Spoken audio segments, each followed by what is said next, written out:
तो क्या आप जानते हैं वो बंगाली गर्ल कौन है जिसे उसके गुस्से के लिए अधिकतर ट्रोल किया जाता है? कैसे एक्ट्रेस से राजनीति तक का सफर इन्होंने तय किया, क्या है इनकी लाइफ स्टोरी और कैसे इस बंगाली लड़की ने बॉलीवुड के शहंशाह से शादी रचाई? क्या वजह है जो सोशल मीडिया पर ऐसा कहा जाता है कि इस एक्ट्रेस की उनके परिवार यानी बहू से नहीं बनती? इन बातों में कितनी सच्चाई है जानेंगे आज के हमारी वीडियो में, तो बने रहिए एंड तक। लेकिन उससे पहले अगर आपने हमारे पेज को फॉलो नहीं किया तो फटाफट से फॉलो कीजिए, जिससे हमारी वीडियो आपको समय समय पर मिलती रहे। तो दोस्तों हम बात करने जा रहे हैं जया बच्चन जी की, जिनका जन्म 9 अप्रैल 1948 में हुआ। शादी के बाद ये बच्चन हो गई, लेकिन ये एक बंगाली हिंदू फैमिली से बिलोंग करती हैं। उनके परिवार में इनके पेरेंट्स के अलावा एक बहन भी है जिनका नाम है रीटा वर्मा। वहीं अगर हम इनके पापा जी की बात करें तो इनके पापा का नाम था तरुण कुमार। वो एक राइटर होने के साथ साथ एक रिपोर्टर, स्टेज परफॉर्मर भी थे। और वहीं इनकी मम्मी का नाम इंदिरा था, जो एक सिंपल हाउस वाइफ थी जो बहुत अच्छे से अपने घर को संभालती थी। जया जी एक वेल एजुकेटेड फैमिली से बिलोंग करती है और उसी के चलते जया बच्चन ने अपनी स्कूलिंग भोपाल से पूरी की। और शुरू से ही जया स्कूल में एक एक्स्ट्रा ऑर्डिनरी बच्चों की तरह परफॉर्म करती थी, जिसकी वजह से उन्हें स्कूल की हेड गर्ल भी बनाया गया। जब वो स्कूल में थी तब वो हर एक्टिविटी में पार्टिसिपेट किया करती थी, जिसे देखकर साफ तौर पर जाहिर था कि आगे चलकर ये एक्टिंग की दुनिया में कदम रखेंगे। खैर स्कूलिंग पूरी करने के बाद दोस्तों इन्होंने अपनी ग्रेजुएशन की पढ़ाई film and television of India नाम के कॉलेज से पूरी की, जो कि पुणे में स्थित है। इतना ही नहीं, इन्होंने इस कॉलेज से एक्टिंग से जुड़े हुए कोर्स को करके अपनी एक्टिंग स्किल्स को इम्प्रूव किया और साथ ही इन्होंने अपनी पढ़ाई के दौरान एनसीसी कैडेट के रूप में पुरस्कार भी जीता, जो इन्हें 26 जनवरी 1966 के फंक्शन के दौरान दिया गया था। पढ़ाई पूरी करने के बाद दोस्तों हर बच्चे की तरह जया बच्चन भी चाहती थी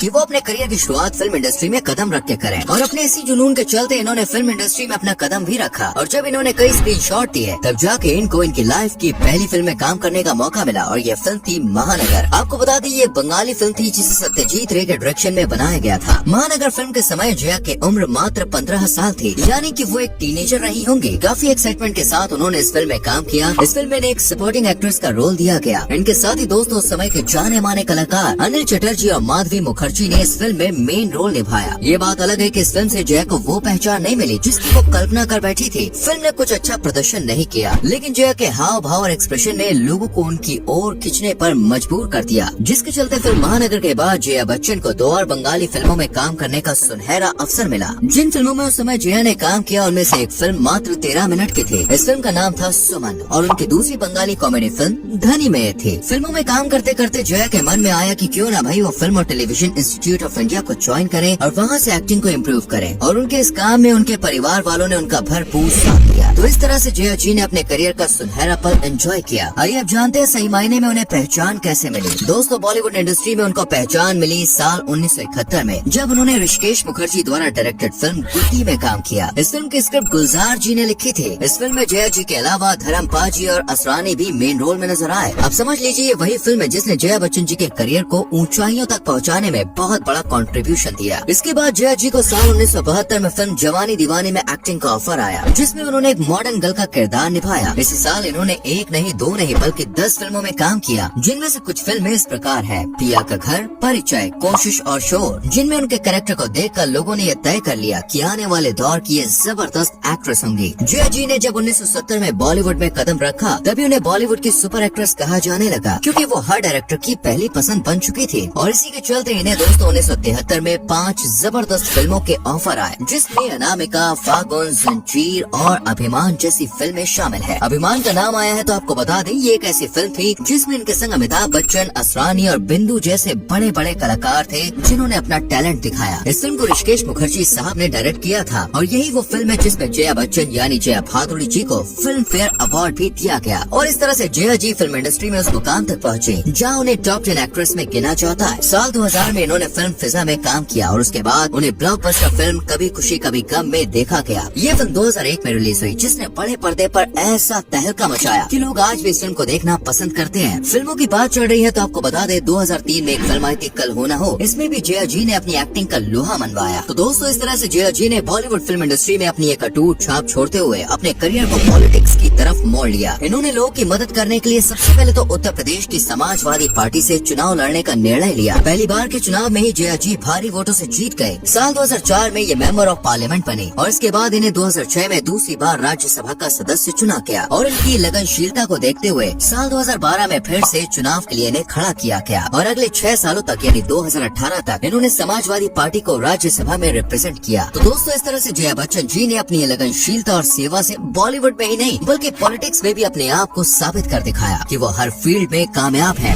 चाहे एक्टिंग हो या फिर पॉलिटिक्स। चलिए जानते हैं जया बच्चन जी को उनके इन कारनामों की वजह से कौन कौन से अवार्ड्स हासिल हुए हैं। जया बच्चन जी ने अपने एक्टिंग करियर में दोस्तों बहुत सारे अवार्ड्स जीते हैं, जैसे कि साल 1972 में फिल्म उपहार के लिए जया बच्चन जी को फिल्म फेयर अवार्ड से नवाजा गया, जो कि उनका पहला फिल्म फेयर अवार्ड रहा। इसके बाद इन्हें साल 1994 में फिल्म अभिमान के लिए बेस्ट एक्ट्रेस का अवार्ड मिला। साल 1995 में इन्हें कोरा कागज फिल्म के लिए बेहतरीन एक्ट्रेस का फिल्म फेयर अवार्ड से सम्मानित किया गया। वहीं अगर हम बात करें 1980 की, तो इन्हें फिल्म नौकर के लिए फिल्म फेयर अवार्ड दिया गया और फिल्म में जया बच्चन जी की एक्टिंग न केवल उनके फैंस को पसंद आई बल्कि क्रिटिक्स ने भी खूब तारीफ की। साल 1992 में दोस्तों ने भारत सरकार का चौथा उच्चतम नागरिक पुरस्कार यानी कि पद्मश्री से भी नवाजा गया। यह अवार्ड उन लोगों को दिया जाता है जो अपने काम के लिए समाज में खास जगह बनाते हैं। वहीं अगर हम बात करें 20वीं शताब्दी की, तो 20वीं शताब्दी में इनके फिल्म फिजा, कभी खुशी कभी गम और कल हो ना हो के लिए इन्हें फिल्म के द्वारा फिर से अवार्ड से नवाजा गया। इसके अलावा दोस्तों जया बच्चन जी को उत्तर प्रदेश सरकार से यूपी राज्य का सर्वोच्च पुरस्कार दिया गया और साल 2017 में जया जी को बेस्ट संसदीय पुरस्कार से भी नवाजा गया। जया जी ने अपनी लाइफ में बहुत सारे अवार्ड्स जीते हैं। ये अवार्ड्स वो उपलब्धियां हैं जो इंसान अपनी मेहनत से कमाता है। इसी मेहनत के चलते उन्हें बहुत सारी संस्थाओं एवं अवार्ड समारोह में लाइफ टाइम अचीवमेंट अवार्ड से नवाजा गया है। चलिए अब हम जानते हैं जया जी से कुछ जुड़ी हुई कंट्रोवर्सीज के बारे में। वैसे शायद ही कोई ऐसा इंसान है जो आज तक कभी कंट्रोवर्सी से बच पाया हो। देखिए बात है साल 2008 की, जब फिल्म द्रोणा के म्यूजिक लॉन्च पर जया जी की एक स्पीच पर महाराष्ट्र के लोगों ने उनकी काफी निंदा की। जब स्पीच की शुरुआत हुई तब जया जी ने कहा कि हम यूपी वाले मातृभाषा प्रेमी हैं, हम हिंदी में ही बात करना पसंद करते हैं, महाराष्ट्र वाले हमें माफ करें। जिसके चलते महाराष्ट्र के कुछ हिस्से के नेताओं ने जया बच्चन जी की खूब निंदा की और जिसके चलते इनको धमकी भी मिली कि अगली फिल्म रिलीज नहीं होने देंगे। शिवसेना के एमपी संजय राउत ने तो ये तक कह दिया था कि अगर जया जी ने अपने कहे हुए शब्दों के लिए माफी नहीं मांगी तो उनकी फिल्मों पर रोक लगा दी जाएगी। चलिए अब जानते हैं जया बच्चन जी की पर्सनल लाइफ के बारे में कुछ बातें। दोस्तों जया बच्चन जी की पर्सनल लाइफ की अगर हम बात करें तो उनकी पर्सनल लाइफ में उनके हमसफर के रूप में सदी के महानायक अमिताभ बच्चन जी हैं। जया जी से अमित जी ने 3 जून 1973 को शादी की थी। इस जोड़े के 2 बच्चे हैं, श्वेता बच्चन नंदा और अभिषेक बच्चन। जया जी के बेटे अभिषेक बच्चन को आप सब बहुत अच्छे से जानते हैं। हालांकि पापा जितना मुकाम तो इन्होंने हासिल नहीं किया, लेकिन हाँ अपनी एक अलग इमेज बनाई है। इनके हिस्से में भी काफी अच्छी अच्छी फिल्में आई हैं। बातों का सिलसिला आगे बढ़ाते हुए चलिए जान लेते हैं जया बच्चन जी के बारे में कुछ ऐसी बातें जिनको उनके करीबियों के अलावा कोई नहीं जानता। दोस्तों जया बच्चन जी काफी स्ट्रिक्ट नेचर की है, जिसकी वजह से उन्हें काफी जल्दी गुस्सा आ जाता है और इसी गुस्से की वजह से वो काफी टाइम ट्रोल भी की जाती है। लेकिन आपको जान के हैरानी होगी कि जहाँ सास बहू के रिश्ते नदी के 2 किनारे की तरह होते हैं, वहीं जया बच्चन अपनी बहू ऐश्वर्या को बेस्ट फ्रेंड मानती हैं। एक बार जया जी से उनकी बहू और उनके रिश्ते के बारे में बात की गई तो उन्होंने बताया कि वो ऐश्वर्या के काफी करीब हैं और एक दूसरे की सलाह के बिना कोई काम नहीं होता। असल में जया बच्चन अपनी बहू ऐश्वर्या को लेकर बेहद प्रोटेक्टिव है। ऐश्वर्या के लिए जया बच्चन सरेआम मीडिया को लताड़ भी चुकी है, तो वहीं शाहरुख खान तक को थप्पड़ मारने को तैयार हो गई थी। हालांकि शाहरुख की बात को कुछ लोग अफवाह भी मानते हैं। अब इस बात में कितनी सच्चाई है ये शाहरुख जाने या जया बच्चन। वैसे एक तरफ जहाँ हम प्यार की बातें कर रहे हैं तो वहीं दूसरी तरफ ये भी खबरें आती हैं कि घर में जो खटपट है वो इनकी और ऐश्वर्या की वजह से। अब इस बात में वाकई में कितनी गहराई है, सच्चाई है, ये सिर्फ घर वाले ही जानते होंगे। वेल दोस्तों बातों का सफर चलते चलते अपने अंतिम पड़ाव पर आ चुका है, तो चलिए जान लेते हैं जया बच्चन जी ने अपनी लाइफ में कितनी अर्निंग की है, यानी कि उनकी नेटवर्थ कितनी है। जया जी की नेटवर्थ दोस्तों 105 करोड़ रुपए की है। इसमें इनकी संपत्ति जैसे रियल एस्टेट, निवेश और व्यवसाय के संग संग अभिनय और राजनीति से आय भी शामिल है। तो दोस्तों ये थी लाखों दिलों पर राज करने वाली जया बच्चन जी की लाइफ स्टोरी। आपको एक कैसी लगती है, इनकी कौन सी मूवी आपको सबसे ज्यादा पसंद है, कमेंट करके जरूर बताएं। वीडियो को लाइक और शेयर करें और पेज को फॉलो करना ना भूलें।